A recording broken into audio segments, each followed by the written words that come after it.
Welcome everybody to the second session in the Strand. We're going to do a little bit of a slow start because I think it takes a minute from when we start the webinar for folks to actually all make it into where they can join with audio and video. So for those of you already in, well done. You did it fast. Hopefully many of you were with us in the first session to hear Terry Scott and his awesome examples and specific and explicit instruction around practices. I've heard him speak so many times, and I feel like each time I take away something slightly different or a different story or a different example or a different way to frame things. As you all heard that were with us in the first session, a lot of times, he talks either from a very behavioral perspective or very research perspective, and this time he braided in some of the cognitive and kind of neurobiological pieces, which was really interesting. So we are with you for the next hour and 15 minutes, and my name is Brandy Simonson. I have the privilege of co-directing the Center on PBIS, and I am physically in Connecticut, where I'm a professor at the University of Connecticut, and I'm joined by Amber and Bob, who are my colleagues just to the north up in Massachusetts, and you'll get to hear from each of us during this session. So I'm going to launch in, hoping all of us have now been able to connect to audio and video. And I would like to invite you all to use the chat in Pathable to share small questions. Each of us will take a turn kind of managing chat. And I know Kimberly and Steve are also here, so you've got some great expertise in the chat box, in addition to all of you who are joining us.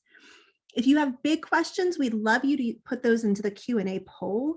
That'll allow us to kind of save those for the end, and we're going to try and reserve at least a few minutes to have some questions and answers and discussion with you all. I would also invite you, we're going to start big picture, so I would love you all to blow up chat with your own examples. So we'll talk about practices, we'll talk about differentiation, and then Bob and Amber are going to walk us through a really specific example. So we'd love to hear that, how that connects, how you relate to it. If you have an example or a resource that you could hyperlink and share, I just think chat at one of these group virtual events can be such a good crowdsourcing opportunity. So please stay actively engaged in chat. And speaking of being actively engaged, I just want to remind us of our expectations. So of course, this is a PBIS event. We are all responsible, respectful, and safe. Or if you were with Terry, he talked about using respecting self, others, and property. And so, as I said, please use chat, please use the polls tab, and also take care of yourself. It's been a long day, a long 3 days. So I know I'm getting excited for this topic, but kind of all of us are hitting a level of exhaustion. So stand up, do some jumping jacks, whatever works for you to be able to stay engaged.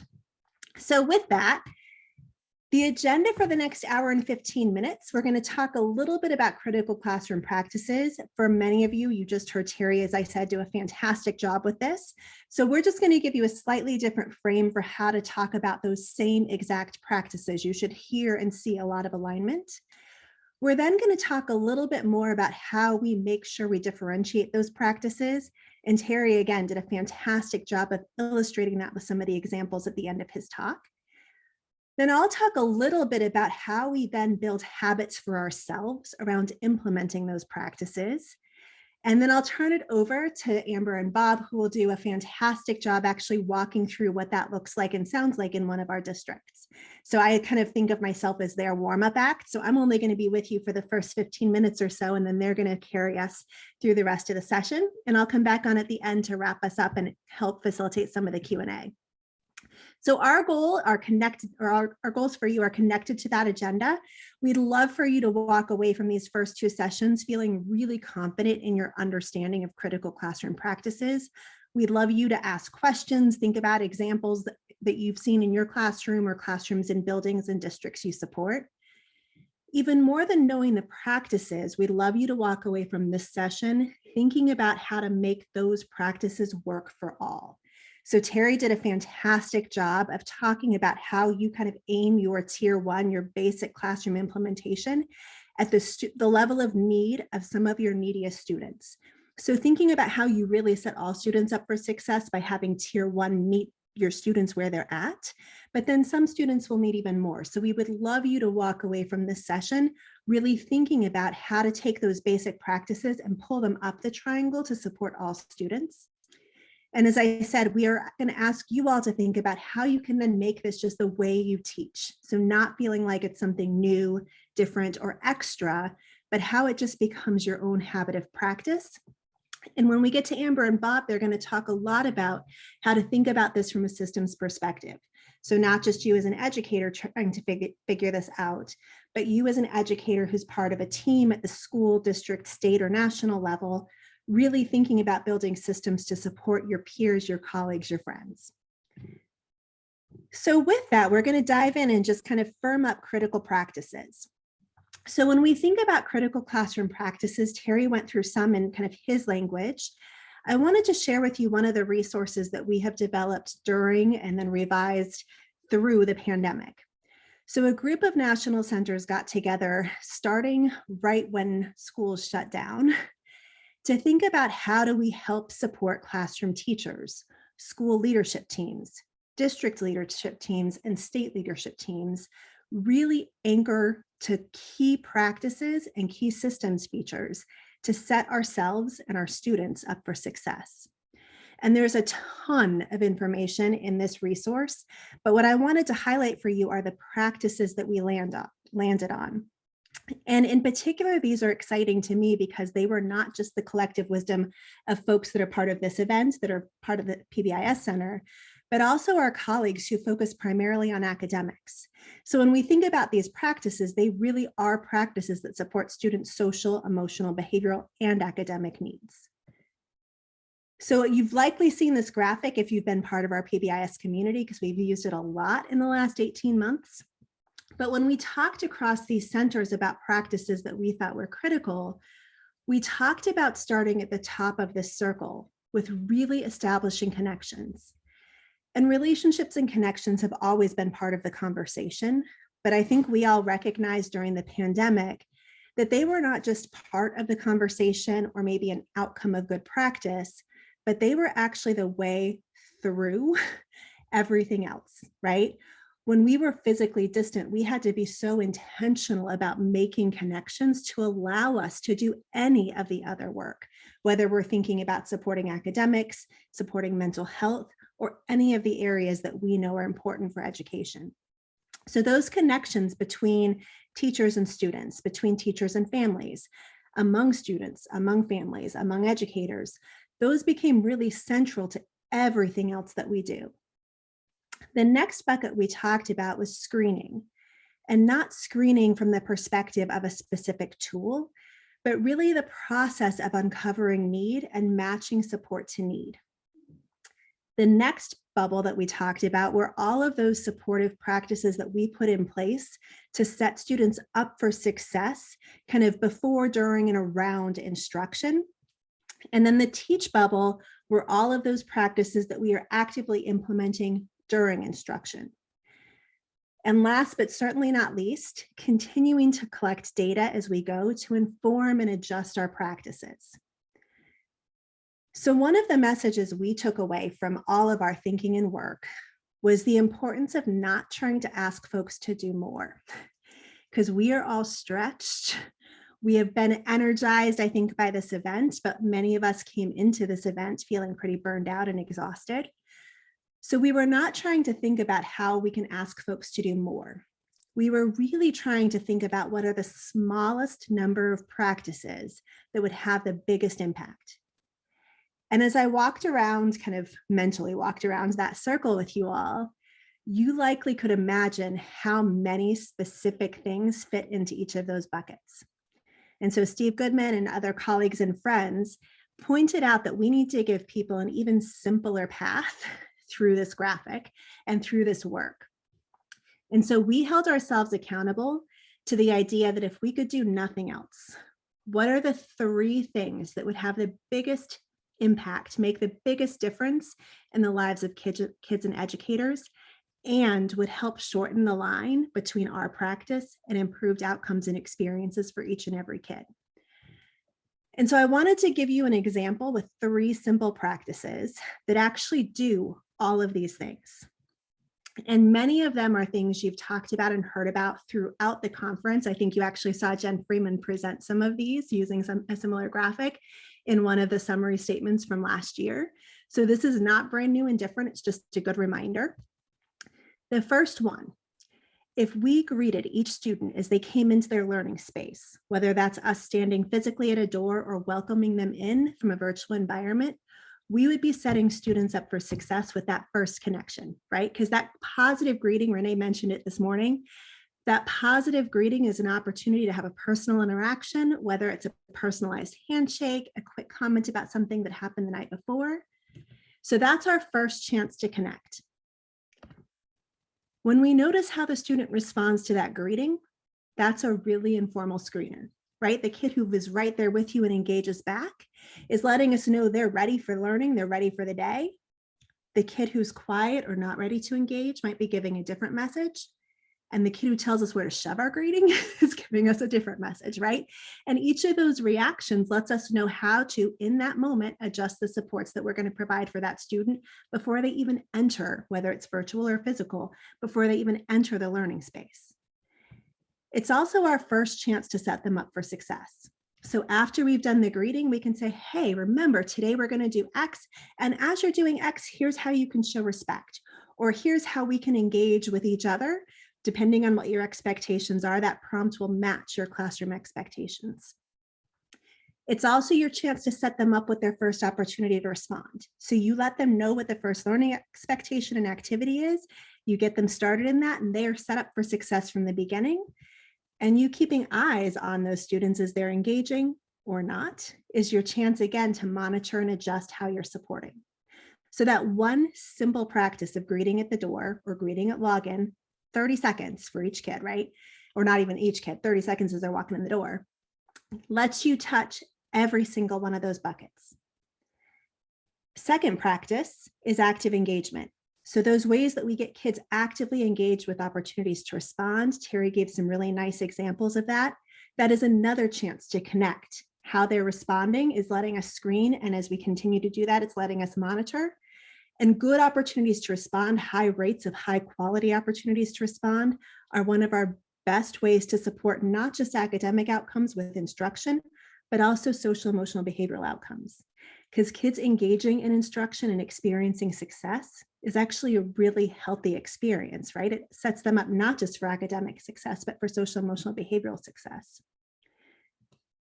And the third one, which Terry also talked about, was around positive reinforcement. So specific praise, recognizing kids with those verbal kind of statements that let them know exactly what's going well. And while we know there are going to be chances and times we need to provide corrections, when we make sure those positive statements, the praise statements, outnumber the corrections about 5-1, we establish that positive classroom environment, we set students up for success, and we have a lot of data to show that they will then experience both academic and social emotional behavioral success. So by no means am I saying that all we have to do are 3 things, but if we could get those 3 practices implemented with fidelity, consistently at high enough rates for students to experience success, that would be huge. And as we think about practices that map onto trauma-informed, social emotional, kind of all the different approaches we talk about throughout this forum, these 3 practices show up in all of them. They might be called something slightly different, they might be framed in slightly different ways, but these 3 simple practices that are doable, they're actionable, they're things we can do tomorrow, those make a huge impact and support a variety, as we said, of student and educator needs. So in the support bubble, I wanted to go just a little bit deeper and share a quick resource with you. We developed an action planning template that maps onto some of the more explicit instructions within that support bubble. So as we talked about what it looks like to set a student up for success, as you're looking on the right at the larger font bullet points, those are all things that you just heard from Terry. And in the template, which I know is a little bit fuzzy, it's just a screenshot on your left, there's a guidance document that actually says kind of how to set yourself up in your classroom up for success.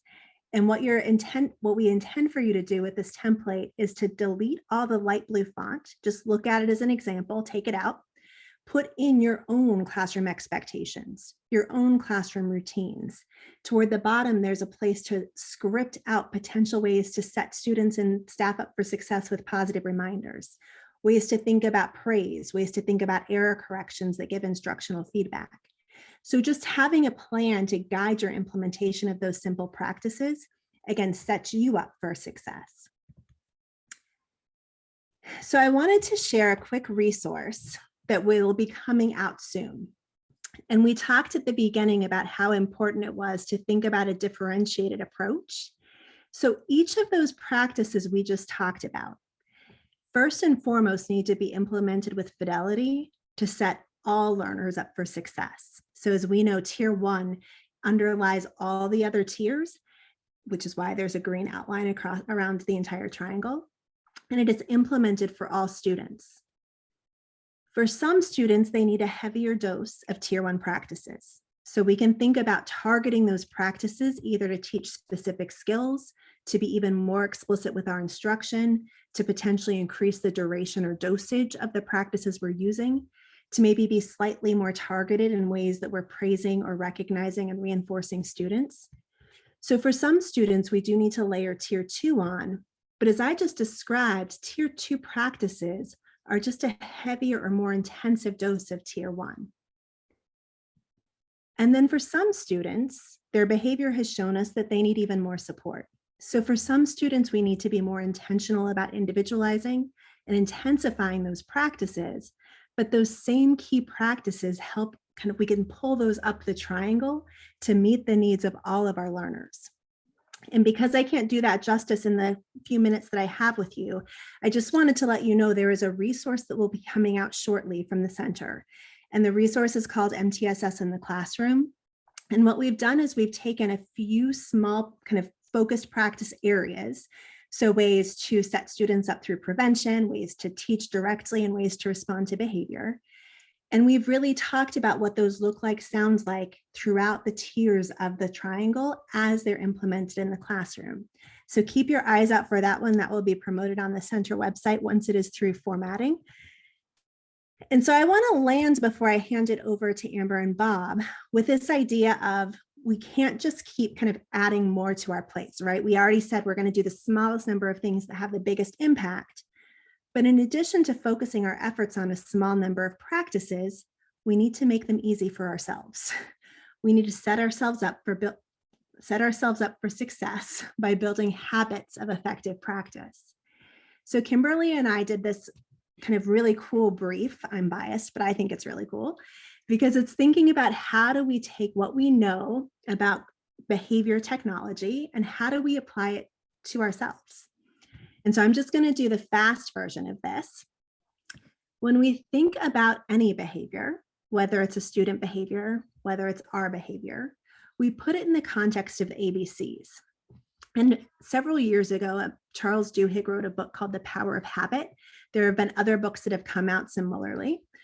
But the idea is that for all of the behaviors that are in our repertoire, all the things we keep doing, whether they're things we're excited we're still doing or things we wish we could stop, they're all set up with cues and they're all maintained by some kind of a response or a reward.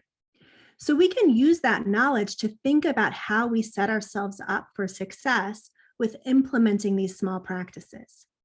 We can think about ways to redesign our environment to make it more likely that we're going to remember to greet kids at the door. That makes it more likely that we're not going to be still lesson planning or still writing an email home when we should be greeting kids at the door. We can provide reminders to ourselves for these different skills. We can think about making sure we have practiced all of these skills to fluency so we don't have to stop and think about how we're going to praise a student.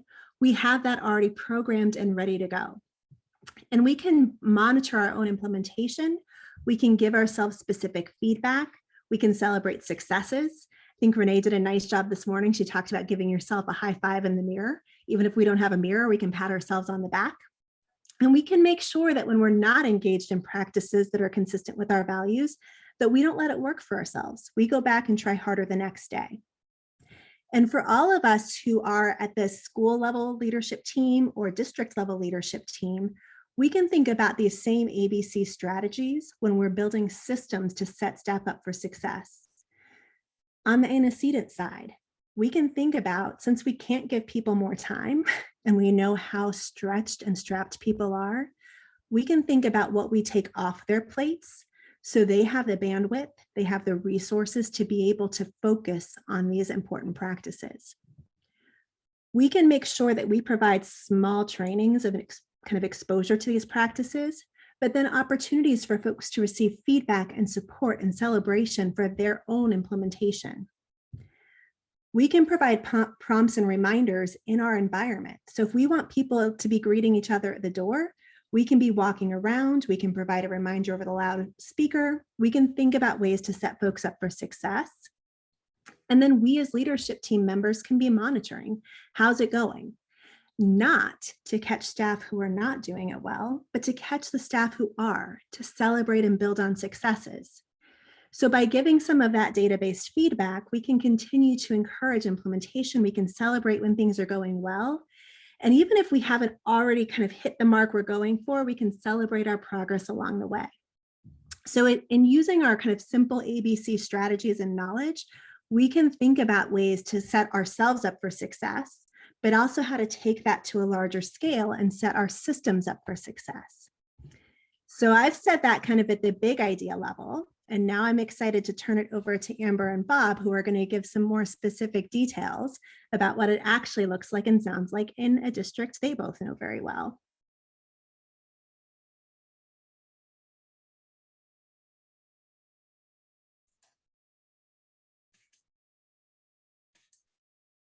Hi, everyone. I'm Bob Putnam from the May Institute and the National Technical Assistance Center. And I'm really excited to be following Terry and Brandy, who really have done a tremendous amount of research in this area and really highlighted the practices that work the most effectively. And we have a case study that we're going to present in terms of like, how do we install these high leverage classroom practices across the district? And this could be, if you're an instructional staff, the process we're talking about in terms of implementing these practices in your classroom, you know, they all work. Or if you're at a school team, we're going to talk about how we can do this across the school. And on the other hand, we're also going to talk about how we've looked at in terms of installing these high level practices across the district. And I'm very privileged to be here with Amber Casavan, who's the district MTS PBIS coordinator. And really our job was, we were tasked with is how do we have all teachers across the district use the high leverage classroom practices that Brandy and Terry have talked about. And so we're going to walk you through in terms of what we did. Obviously, you may decide and probably will in terms of look at a better way to work in terms of either your classroom or your school or your district. But we're just going to give you a case example of what we did in terms of installing high leverage classroom practices with treatment integrity. So I'm going to turn it over to Amber, and she's going to start us off.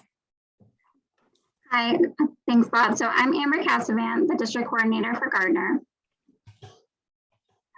So specifically for this part of the session, as Bob mentioned, we're really going to demonstrate, kind of how we focus on implementing the system to train our staff to really use these high leveraged classroom behavior support practices for all students, in classrooms kind of across our district. And then kind of what our next steps are in scaling the system across school and district staff, really to improve student academic engagement, teacher efficacy, and focus on reducing, our ODRs and contextually inappropriate behaviors.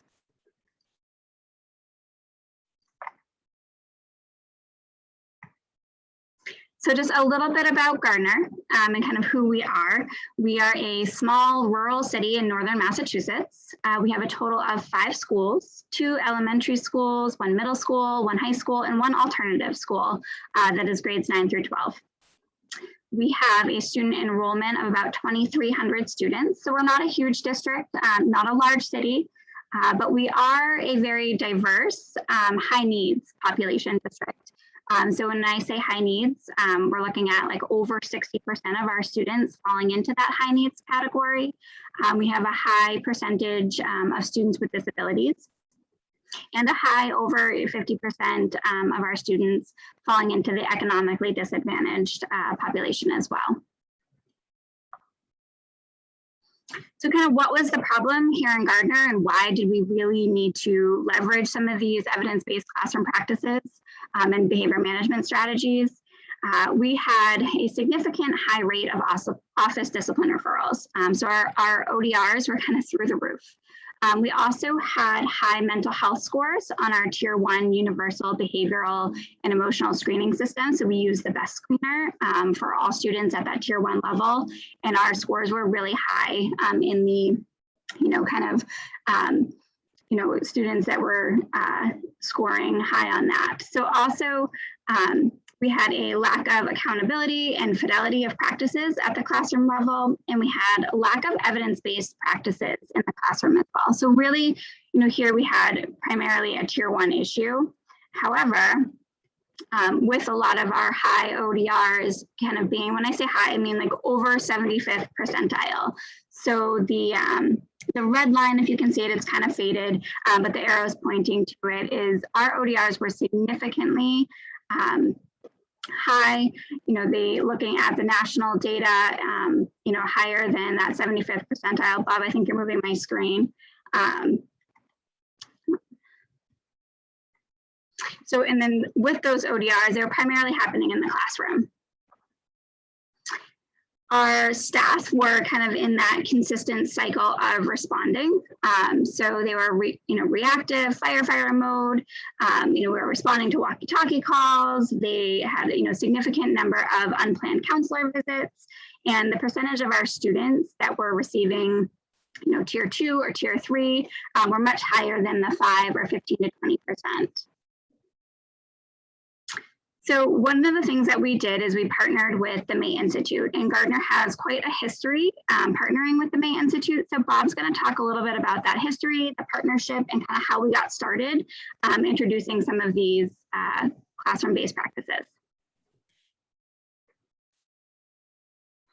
So we, as the May Institute, have supported Gardner around their Tier 3 services, those students at the top of the triangle. Several years ago, Gardner was involved in a PBIS initiative, and which helped start PBIS, and then we really provided some intensive consultation and technical assistance around their issue in terms of looking at this as a systematic problem rather than a student-by-student problem. So one of the first goal was focusing on Tier 1 fidelity in one school. That's what we started out with. And so one of the things we looked at was ensuring that basic Tier 1 practices. As Brandy and Terry have pointed out, do we have expectations posted? Were the expectations taught to fluency? Was there some type of acknowledgement slips? And during COVID, they were using dojo points distributed for following the expectations. And so do we have the TFI walkthrough? For those folks who are not familiar, it's the tiered fidelity inventory walkthrough that we really look at walking through and asking the staff, do they know what the expectations are? Have they taught the expectations? Have they distributed the copy and good slips? And then we go around and ask the students whether do they actually know what the expectations are, and have they received some type of copying good slips? So that's our kind of first level, is looking at in terms of, do we have PBIS in place? And then we work with the staff to put that in place. So in the first school we started out with, they had really good scores in their TFI walkthrough, and they were still, as Amber pointed out, having high rates of referrals coming out of their classrooms. And so we really want to look at, how do we ensure that our high leverage classroom behavior support practices are in place? So as both Brandy and Terry have talked about, we're looking at a few practices that would make the biggest difference. One of our goals is really to look at those practices that would make the biggest difference for teachers and instructional staff. So the praise to error correction, Brandy indicated like 5 to 1. Do we have proactive monitoring in terms of the teacher not teaching to the blackboard, but actually moving about? And are there opportunities to respond, right? And we, if you look at the research, that these practices will maximize on-task behavior, better student-teacher relationships, as well if we have students on task And Terry mentioned 80%, and that's what we're really focusing on is can we have the students and all of Gardner being on task 80%. And that's our goal. Amber and I's goal is to make sure that we work towards having students being on task 80%. And oftentimes major behaviors start with little behaviors. So the goal would be if 80% of the time students are on task, we have reduced the amount of minor behaviors that may turn into major behaviors. And so our goal is really to look at that on-task behavior. And we really focus on this when we bring the system into place is our goal is to have teachers have high rates of on-task behavior, students following directions. That's what we want to focus. And these are the practices that will get us there. So we really want to build capacity. We want to build a community of practice using those high leverage practices. So we really focus on building a community of practice, right? And with all staff. And so when we institute the practices, we're really looking at in terms of addressing and helping support all staff. So we oftentimes will do a training to all staff around these high leverage practices. And actually, the training that we do is very brief. It's focused on the research, and actually we put graphs from the research articles around greetings at the door, or praise to error correction, or active supervision. And the response we've gotten from staff is that they really like the graphs rather than us just talking about the practices, but they actually like to see the research graph. And then really what we're looking at is through that brief professional development is then we've designed a structured observation tool. It's in your handout. So if you're interested in that, which we do for 10 minutes to basically look at these practices. And then we provide ongoing performance feedback to the staff around how they've done in terms of on-task behavior and then these other practices. So we provide that high leverage classroom behavior support practices, which is how they improve student behavior. We talk about in terms of how the classroom observation system works. And that classroom observation tool, as I said, we've been using this since 2000. We updated in 2020. And it's really looking at a 10-minute observation. And as we know, this could be, when we do an observation, this could be the best 10 minutes of the teacher's life or the worst 10 minutes of the teacher's life. So, we use it with just problem solve around the best. And what we also suggest is tell us the best time to come in and observe. So when there are no surprises, Amber and I go across the district saying there are no surprises. The goal would be, and this information is shared with the behavior coach, not with the administration. So we're really looking at in terms of sharing this with the behavioral coach rather than necessarily with the administration. And we use the data we graph the data. So we'll show you a couple graphs relative to that.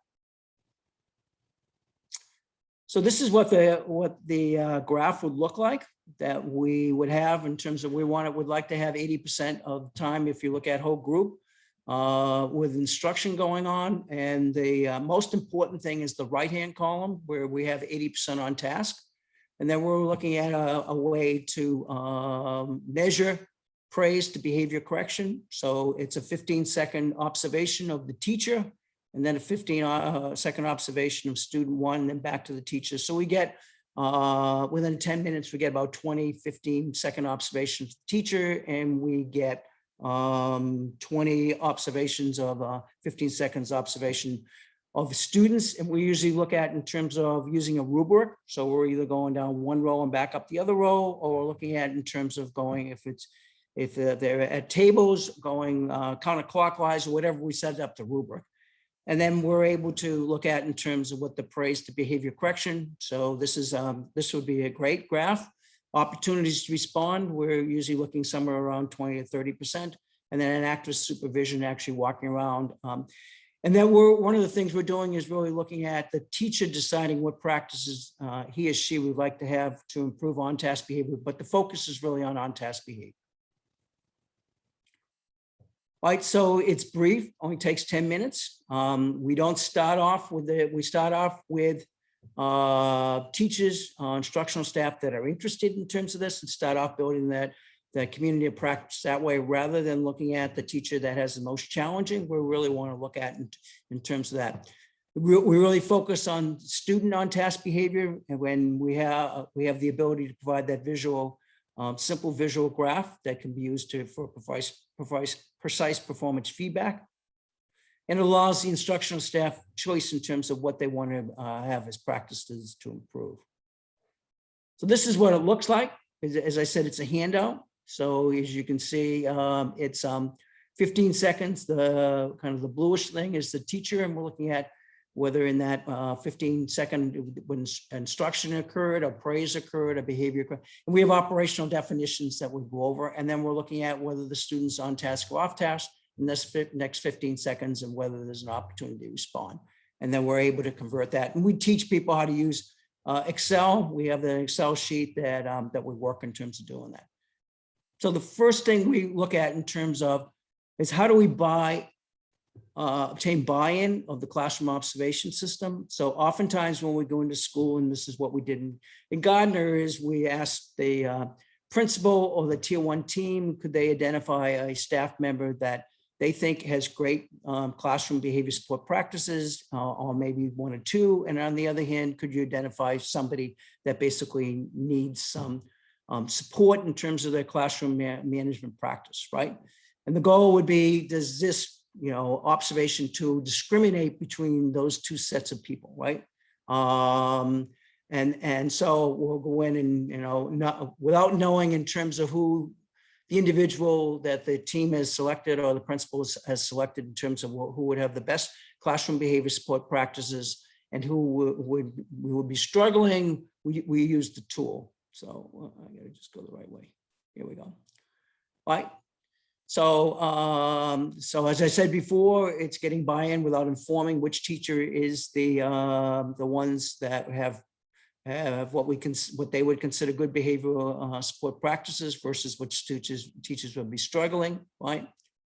And then we go back and present, right? So this is the nominated teacher with good classroom behavior support practices, unknown to the observer, either myself or Amber, right? And so this is what the graph looks like. So we're bringing this back to the team, the tier 1 team, and saying, we don't know which one that you nominated that has good behavior support practices, but this is what this teacher looks like.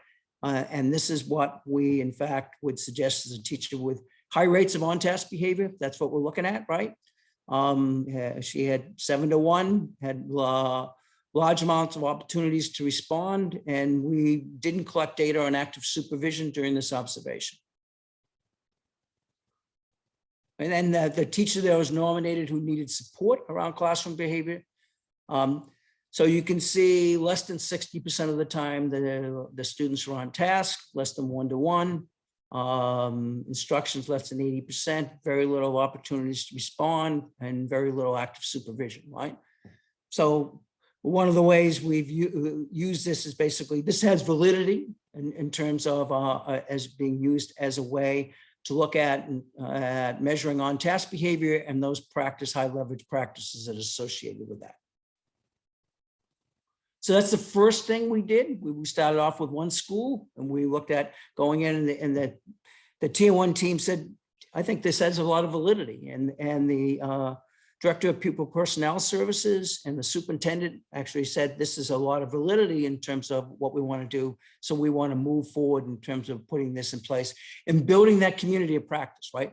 Usually teachers and as well as myself and Amber probably don't like to be observed. So the goal is we really want to focus on in terms of the strengths that people have, where even in this case, we have praise that it's occurring, which is really cool. Active supervision is occurring. And we think basically with engaging in these practices, you can bring up your on-task behavior. All right, so this is the second teacher that the team identified that really needed some support. And you see again, the on-task behavior is about 60%. It's about 1 to 8. Opportunities to respond about 20%. active supervision. And remember, we're looking at opportunity respond is about 20 or 30%, active supervision about 30%. And as Terry and both Brandy have said, we're looking at least 5 to 1. And the other thing we've done is looked at teacher efficacy. Now, how does this tie? And we were starting a research project on this, and then COVID hit and kind of blew up our research project. But we would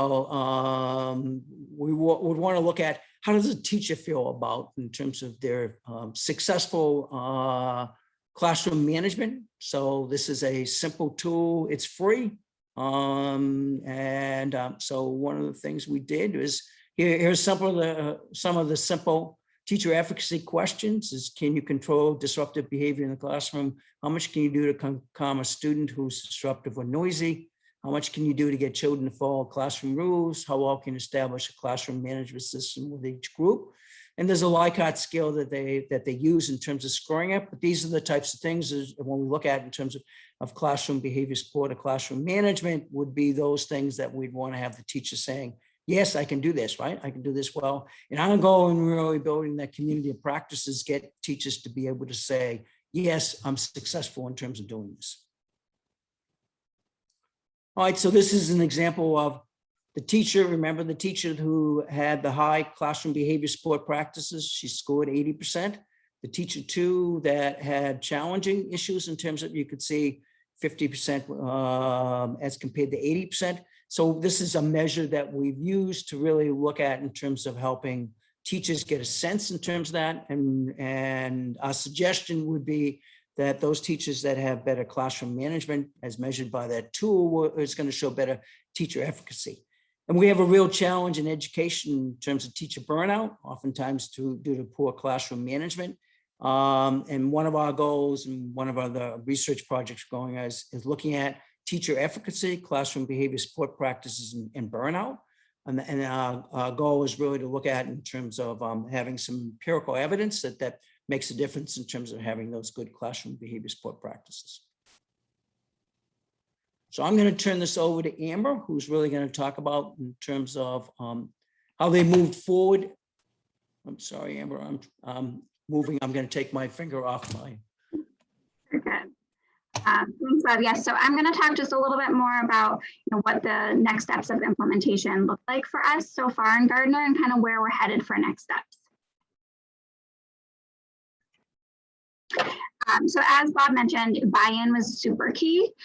So one of the things that we did is we really separated, especially in the initial phase. So, kind of getting that initial buy-in, we separated the use of this system and this observational tool from any type of district evaluation. And that was really important for getting the buy-in of teachers, that this is not in any way evaluative. We're not coming in, this isn't a gotcha, and it doesn't tie in any way to that evaluation system. And initially, the data that we were collecting, is only used, between the behavioral coach and the classroom teacher. And later we'll kind of talk about how that kind of folds into data used for database decision-making on our MTSS teams, but still, it's still non-identifying to specific classroom teachers. So also important for buy-in was the idea of no surprises that Bob mentioned also. So our observations were only conducted, when scheduled, and even when they were scheduled, if we showed up and we were ready to observe, if the teacher was having an off day or they had, a student that was having, really kind of out of the ordinary difficulties that day, it was a fine just to kind of say, not now, we'll come back another time. Also, we, with that no surprises, if we had a staff member who was identified that maybe had not participated in the training and was not trained ahead of time, this was something that we wanted to be very transparent about and make sure that all staff that were having the observations were trained prior. We focus on the positives, especially, in those first feedback sessions, kind of what the staff were doing right, and really providing opportunities for staff to identify areas that they would want to work on improving versus telling them what they would need to improve on. So this is the comparison data from that classroom 2 that Bob mentioned. So this is one of the classrooms that was identified as a classroom in need of classroom support related to classroom behavior management. And so this classroom received that brief overview training, focusing on kind of the research, the data, what the specific practices were, and then had one observation followed by quick 10 to 15 minute feedback. And then this was the second follow-up observation. So the blue really shows the improvements that occurred in this classroom just based on that very brief training and performance feedback.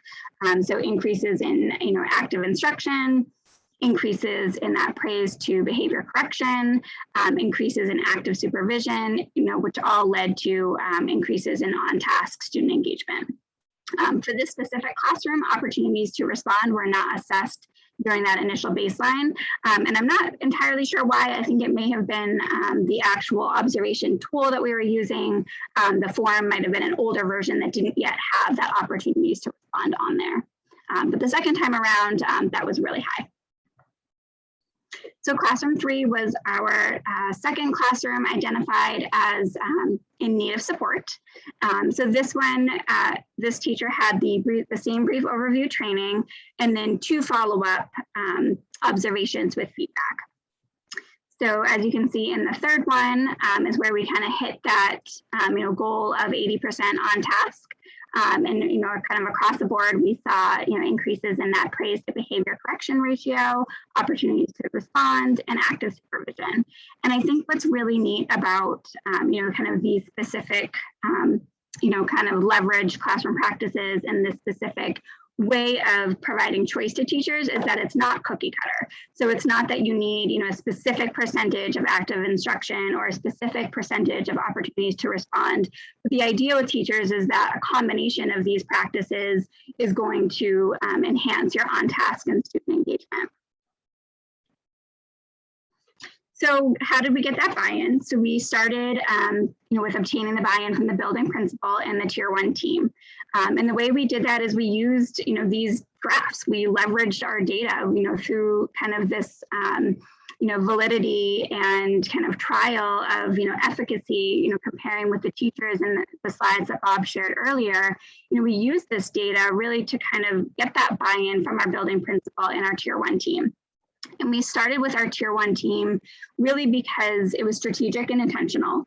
We have core membership on our tier 1 team that includes the building principal. It includes core membership kind of across multiple roles. So our school psychologists, our BCBAs, our counselors, other special ed administrators, as well as gen ed teachers. We really were setting ourselves up, to be able to help support and answer questions across any role once we got to some of the next steps in training. Then from there, once this was in place and going a little bit at one building, it was using that same leverage and data to get buy-in from both the superintendent and the director of pupil personnel, which were key in kind of the next steps of how do we scale this up as a district and then not be isolated to just something that one building does.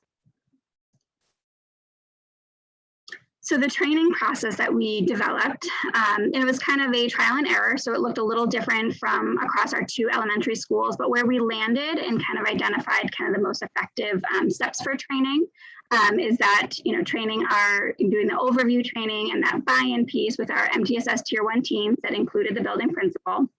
And then from there, doing an overview training with all staff. And this is where we found that initially in that trial piece, that kind of phase 1, pockets of staff were trained. But then, when we kind of began moving this into a system of response, we identified, some of our teachers aren't trained. So we kind of backed up and said, okay, moving this forward, we really need to train all staff at like a staff meeting or common planning times. So we did that. And then finally, we did a more in-depth training and we identified our mental health staff, kind of our counselors, school psychologists, BCBAs, and our instructional coaches to have the more in-depth training and actually conducting the classroom observations and providing coaching and feedback. So it wasn't enough to just, go through this training process, train everybody and say, okay, go do this. Because we know even with best intentions, with everybody as well trained as they could possibly be, it's not enough to be sustainable. So we really needed to move this through our MTSS systems and our framework and create a process for this. So we identified kind of at a minimum as part of the Tier 2 entrance criteria for students. We have a progress monitoring spreadsheet that has kind of a number of like prompts and queries and data sources to consider when a student meets criteria for additional Tier 2 supports, more intensive supports. And one of those things is to look at fidelity of Tier 1 evidence-based practices in the classroom. And so we found that this tool and this observation system and feedback were, the evidence-based practices that we could really leverage and focus on for looking at fidelity of Tier 1 in the classroom prior to any student kind of, layering on additional supports. Also, with that, at a minimum, that was kind of like our process of, when we would use this observation tool, but we also wanted to put it out there, for additional classrooms, that had teacher volunteers. So maybe a classroom wanted support, but they didn't have a student who met criteria. They could volunteer and also be part of this and get feedback as well. And then we also wanted to encourage our mental health staff and our instructional coaches to continue building fluency. And so, you kind of utilizing their positive relationships with classroom staff to practice this, build fluency so that when they're kind of called upon to go in and do it for a student that is meeting criteria, they would have kind of a repertoire, building that habit, building relationships with staff so that it's not, kind of something that comes out of the blue.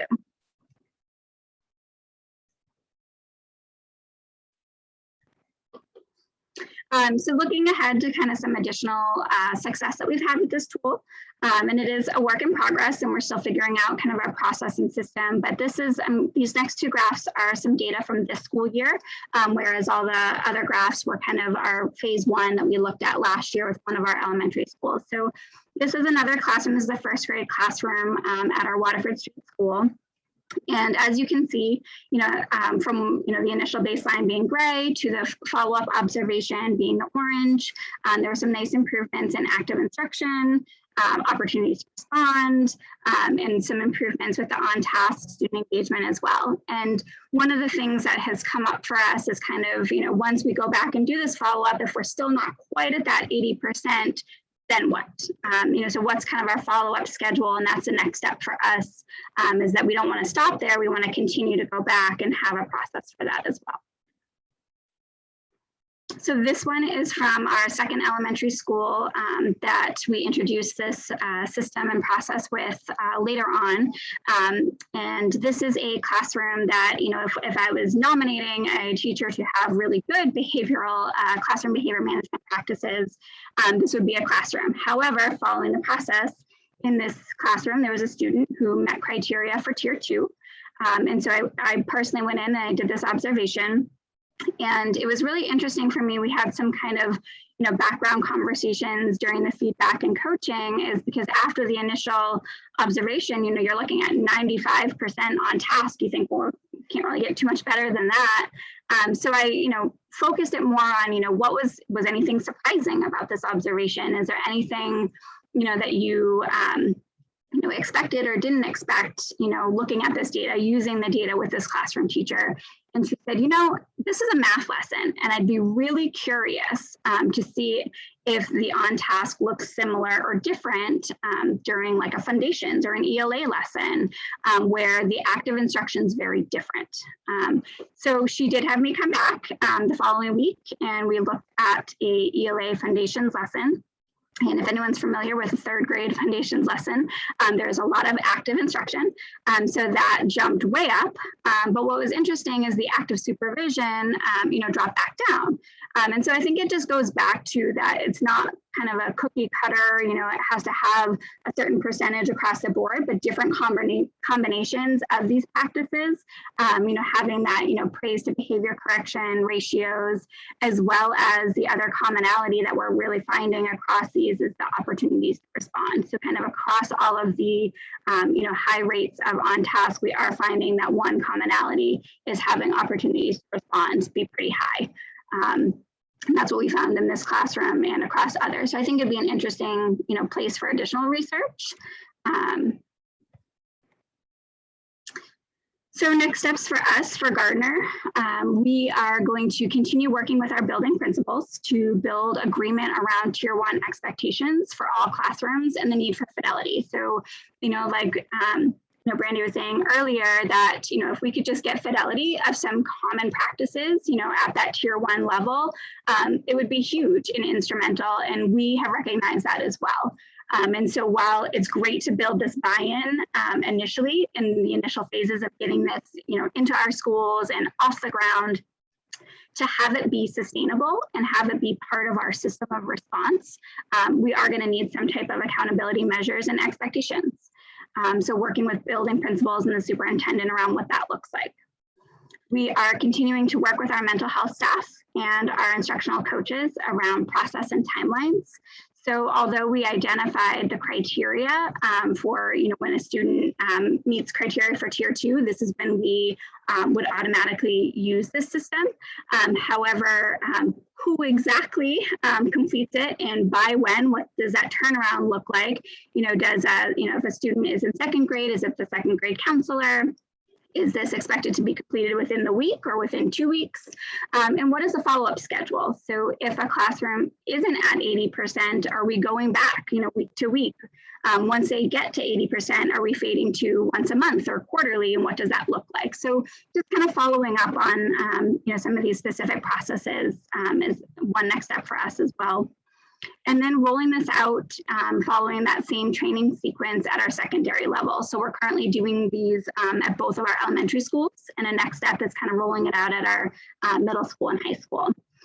And then kind of finally, kind of all at the same time, interconnecting it with our Tier 1 academic practices as well for increased academic achievement. So the goal is, you know, we don't want this to just be, oh, this is a social emotional behavioral thing we do through our MTSS SEL team. You know, we want this to be recognized as, you know, a universal classroom practice, you know, that really promotes active engagement and on-task behavior, not just related to decreasing ODRs. So this is kind of a graphic of, you know, our next steps for Gardner in general and our big picture. So we've spent the last couple of years focusing on integrating and interconnecting like our PBIS framework, our, you know, counseling and mental health, our SEL and school culture, as well as equity and family engagement. And so this year, since we've had such great success and we've had a lot of data on positive student outcomes from this, our strategic planning has moved into, you know, doing the same thing with academics. And so we've really been working on getting that off the ground this year. And then at the same time, building in systems to have a building leadership team to really connect these two huge pieces of MTSS all into one. So the first few steps for the academic side of our MTSS framework is looking at systems. And this is a screenshot from our superintendent's training on, you know, getting the academic leg off the ground. So focusing on, you know, systems, using a lot of the same common language, systems, data, and practices. And so with the systems, really focusing on teaming, core membership, agendas, common planning time structures, and kind of the first steps that we focused on, you know, over, you know, a year and a half ago on the SEL side. Step 2 is kind of focusing on data, and some of the first data sources that we're looking at through academics is our MCAS data.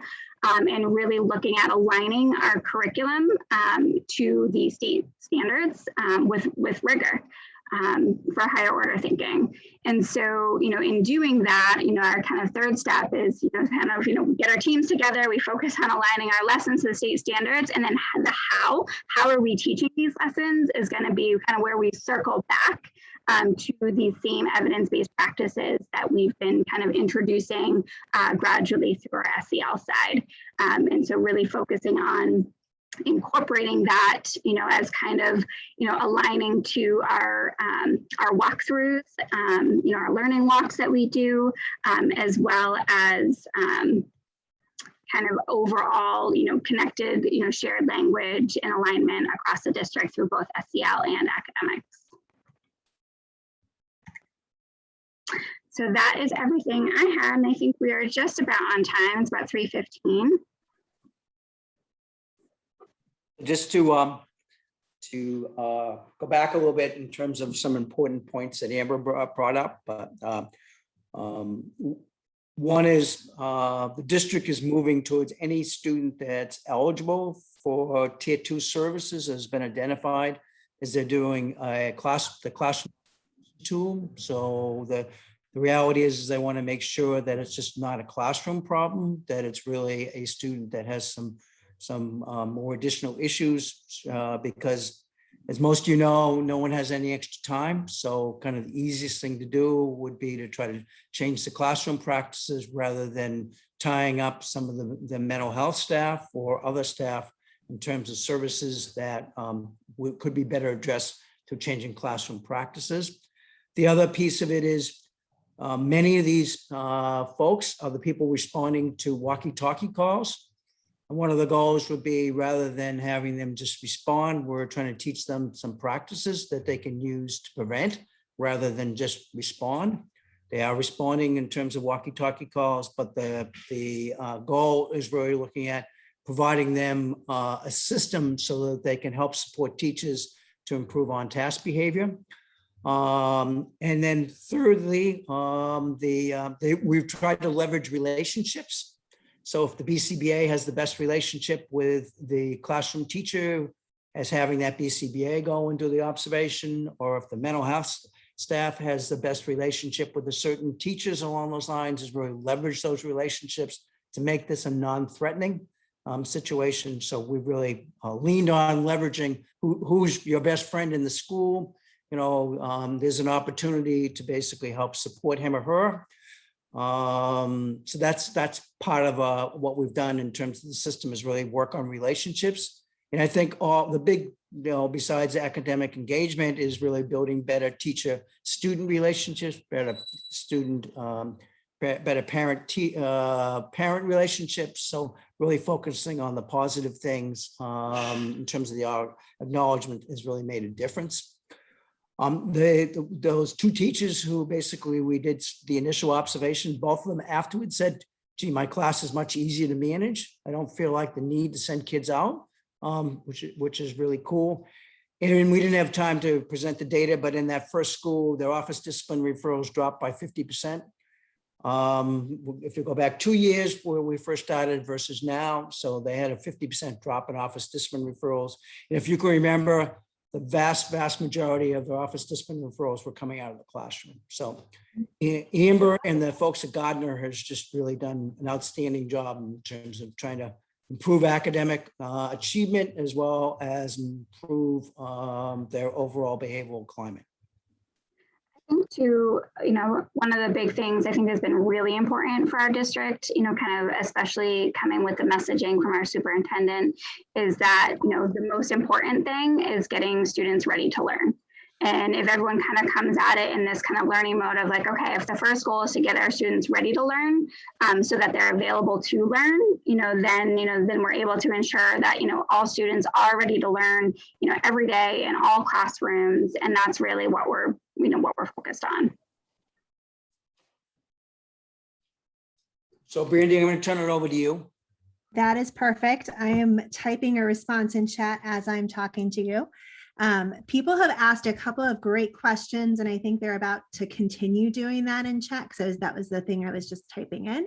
So as folks are adding, if you could make sure you add big questions either into the Q&A or chat, I'll try and look at both. But I wanted to tag one that came up a little bit earlier, and Bob, you just referenced it as you were doing a little bit of a recap. The question was how quickly you were able to use the observation tool as a kind of prerequisite or a check before a student was able to access tier 2. And so she asked if this was Melanie's question, was there a period of time you used it kind of optionally, wow, words. So as kids get support they need kind of immediately while teachers are also getting support. So I think the question was just kind of what that rollout looked like or what the process looked like to build toward that. So we, one, trained all the staff in terms of, again, going on the basis of no surprises. We looked at in terms of once we validated the tool and the team and the principal could see this is validated, then we looked at took a staff meeting and did the training, which reviewed the research behind those best practices, actually put the graphs in that from the studies, so that it's kind of a tier 1, right? We're looking at in terms of doing professional development as tier 1. We presented some of the data to staff that we received with no names, because our goal was no names, right? In terms of that. And then from there, we began to build a community of practice to get people to trust that this was not out to get people, but to really support people. And then we really moved at that point in time, the team decided that, we really should be looking at this process to prevent kids from going into tier 2, who really don't need tier 2, but just need some additional supports in their classroom. So probably in the first school, it was probably, and we were dealing with COVID at the same time. So it was kind of crazy. What, Amber, I'd say maybe like timeline was like kind of like 6 months to a year turnaround with like all of the buy-in pieces at kind of all those levels. But, with our second school, it was a little bit faster. And then, I think what we're anticipating now that we have district buy-in, that as we kind of begin replicating this at the secondary level will be much faster. So we'll be kind of going right in with kind of the overview training sequence, the overview trainings, kind of the buy-in piece, and moving right into, how do we, use this in a systematic response. That's fantastic. Thank you for that response. The next question that I see over in the polls tab is just asking you all what your favorite universal social emotional behavioral screener is, and specifically for elementary schools.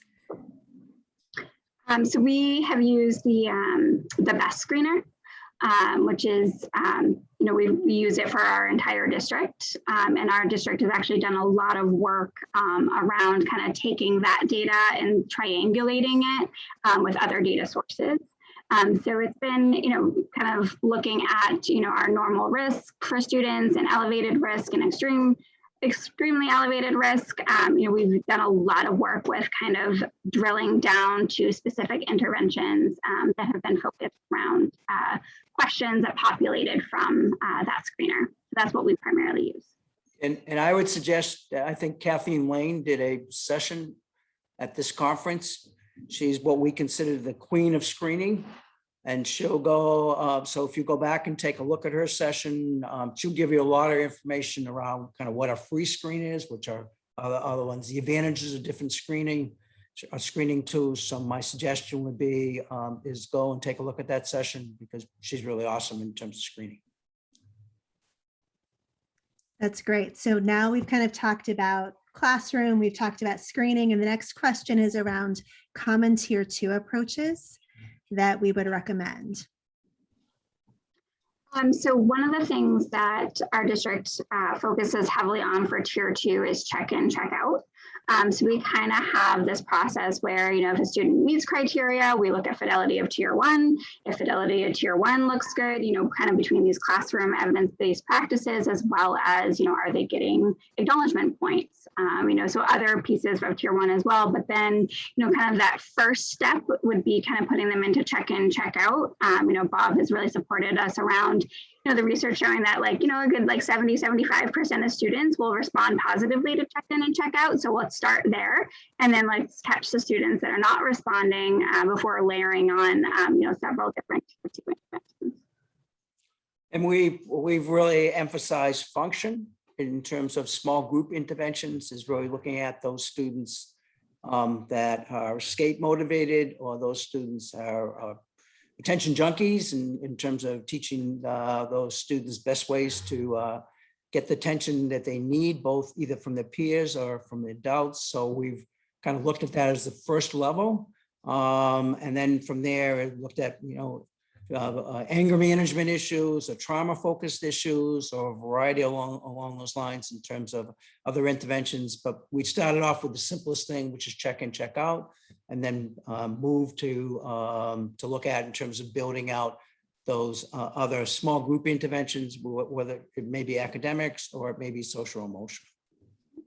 Teams did a lot with like resource mapping and filling out kind of like an intervention matrix. So kind of looking at what do we have that targets, that falls within each tier, but then also taking each of those interventions and matching it to student need, identifying, how we're going to progress monitor it, and then how we're going to look at fidelity for those interventions as well.